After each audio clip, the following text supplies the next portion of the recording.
Irshad Ali telephone ലൈനിൽ ചേരുന്നുണ്ട്.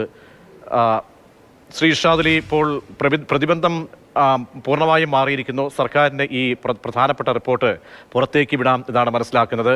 ഒരാഴ്ചത്തേക്കുള്ളിൽ ആ റിപ്പോർട്ട് പുറത്തേക്ക് വരികയും ചെയ്യും. ഇതിൻ്റെ തുടർ നടപടികളെ താങ്കൾ എങ്ങനെയാണ് കാണുന്നത്? നല്ലതല്ലേ, അങ്ങനെ ഒരു കമ്മീഷൻ വെച്ച് തന്നെ അത് പുറത്തേക്ക് വരേണ്ടതല്ലേ? തീർച്ചയായിട്ടും അതങ്ങനെ കമ്മീഷൻ വെച്ചിട്ട് അത് പൂഴ്ത്തിവെക്കേണ്ട ഒന്നല്ലല്ലോ. എന്തിനാണ് അങ്ങനെ ഒരു കമ്മീഷനെ വെച്ചെങ്കിൽ അതതിന്റെ ഹേമ കമ്മീഷൻ റിപ്പോർട്ട് തിരിച്ചു പുറത്തേക്ക് വിടണമെന്ന് തന്നെയാണ് എന്റെ അഭിപ്രായം. ശ്രീ ഇർഷാദ് അലി, നമുക്ക് ഒരുപാട് അസമത്വങ്ങൾ ഉണ്ട്. അത് ഇല്ല എന്നാരെങ്കിലും പറഞ്ഞാൽ ഒരു തരത്തിലും അതിനോട് നമുക്ക് നീതി പുലർത്താൻ കഴിയില്ല. കാരണം ഈ അവസരങ്ങളുമായി ബന്ധപ്പെട്ടുണ്ടായിട്ടുള്ള അസമത്വങ്ങൾ, ഈ ലിംഗ വിവേചനം, കാസ്റ്റിംഗ് കൗച്ച്, അങ്ങനെ ഒരുപാട് കാര്യങ്ങളുണ്ട്. അപ്പോൾ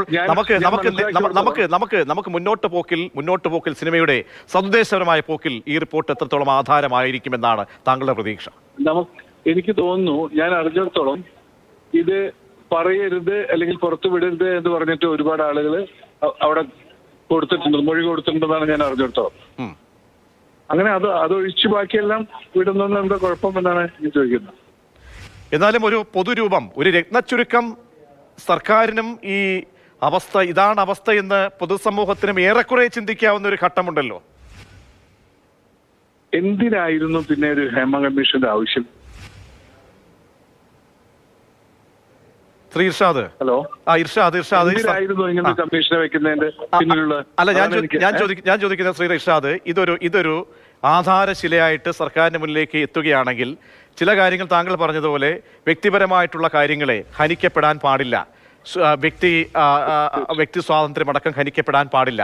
അപ്പോൾ ബാക്കി സർക്കാരിന് ചില ഓപ്ഷൻസ് എടുക്കാൻ കഴിയും, അത് സർക്കാരിന് മാത്രമേ കഴിയുകയുള്ളൂ. അതിലെന്താണ് താങ്കളുടെ പ്രതീക്ഷ? തീർച്ചയായിട്ടും അങ്ങനെ ഓപ്ഷൻ എടുക്കാൻ സർക്കാരിന് സാധ്യത ഉണ്ടെങ്കിൽ എടുക്കണം തന്നെ ഞാൻ പറയാം. ശരി, വളരെയധികം നന്ദി ശ്രീ ഇർഷാദ് അലി.